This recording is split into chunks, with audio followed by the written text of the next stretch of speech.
you how to make a paper crane. So first, I imagine you don't have a square piece of paper.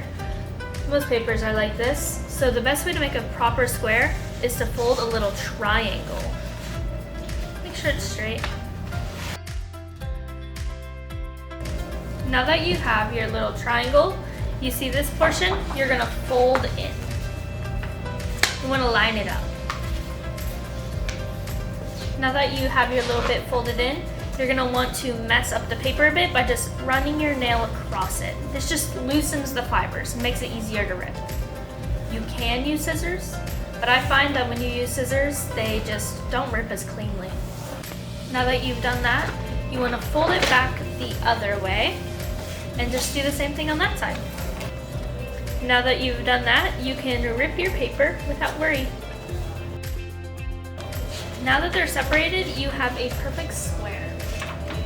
We're gonna keep it folded and we're going to fold it again into a smaller triangle. Make sure to press down all your lines so that it's easier folding later on. Now that you have your small triangle, you're gonna make an even smaller triangle.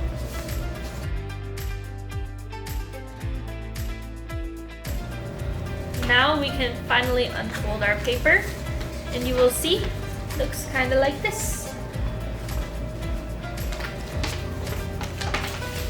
So with this paper, you're going to want to pick one square and you are going to fold in there, out, in, and out. I will show you a close-up.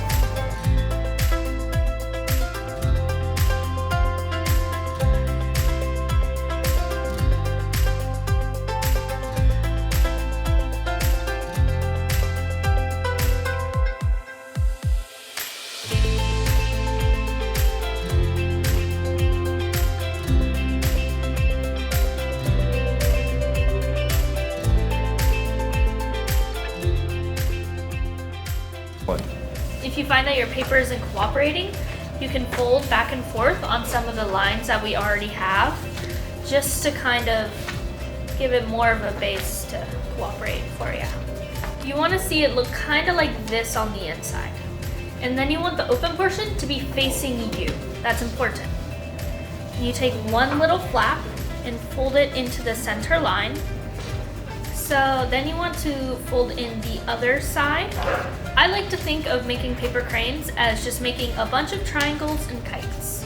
Because that's like the only two shapes that you will ever see in a paper crane.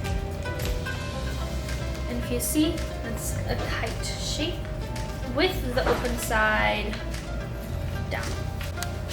Now that you have your little kite, you're going to want to flip it over and do the same thing. Now on both sides, there's a kite. Now with your little kite, you're going to take this little triangle and fold it back and forth just to have a baseline. Now you're going to take your hard work and you're going to unfold it. And you're going to make another big diamond. A nice big diamond. Now that you have your diamond, you're going to flip it around and do the same thing. Now that you have both sides, you'll know if you did it right if you have little legs. You want to face the legs towards you. And just set it down. And then take the corner and fold it into the middle line again.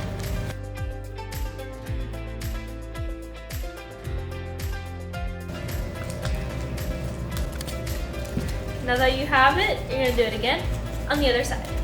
You'll see the legs are still on the bottom, but then you're going to fold it, and then the legs will be on the top. Now that you have this, you're going to take this and fold it up on that line that you'll probably see on your paper. Now that you have one side folded up, you're going to go around and fold the other side. Now, we're going to fold it this way. Now that you have this, you're going to take one side and fold it like that. The other side, fold it like that. Now that you have the wings down, you're going to choose whichever side looks the best and pull it out to be the tail. can just kind of bend it there so that it stays out. And choose the other side and pull it out just slightly to be the head. And you're going to take the tip, you're going to bend it, and then you got a little